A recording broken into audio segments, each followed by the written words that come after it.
So as a part of this, we ran 5 lime demos right across the Moora-Miling area. We're at Jim Hamilton's today, just west of town.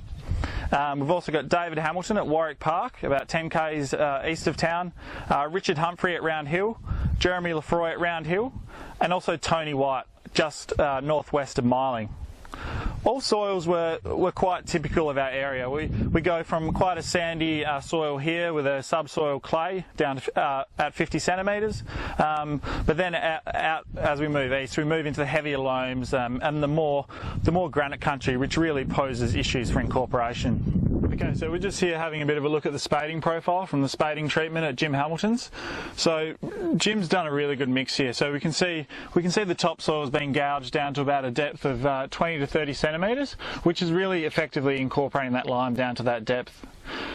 So the crop's now been in for about a month, and we can really already see that the roots down as they move and grow down are really preferencing that topsoil where that more neutral and lime soil is as they move and grow down. So we're just having a quick look at the deep ripped profile here at Jim Hamilton. So deep ripping is obviously used as a bit of a strategy before spading to make it a little bit easier for the spader to alleviate any compaction issues, so that the spader can really get that lime down to depth with relative ease.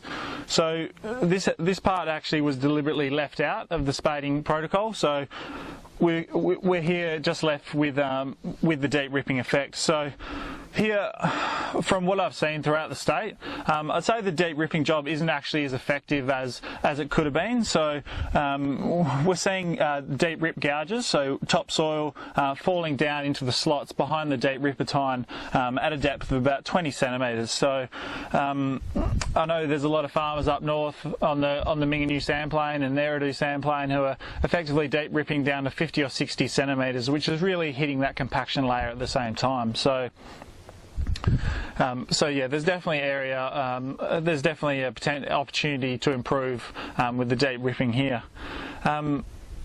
So things other people have tried with deep ripping include the use of slots behind the deep ripper tine, because really, if you can maximise the amount of lime that falls down behind that tine, you're going to alleviate that subsoil acidity. So from a plant perspective, if you can create preferred root paths down into the subsoil and access that plant available water and make more water plant available, then you're going to have an increase in yield. So deep ripping is a really good strategy where you've got compaction, but it's also really important that you do it in a way where you maximise the amount of lime that's falling down behind those tines. So we're in the third pit here, just having a bit of a look at the natural vegetation, so the fire break versus the deep ripping effect. So we've got a really good illustration through using a natural organic carbon line at about a foot deep. So I'd say an ancient bushfire or something similar has gone through over a period of time and left a nice deposit there of organic carbon, and over time that layer of sand and soil has built up.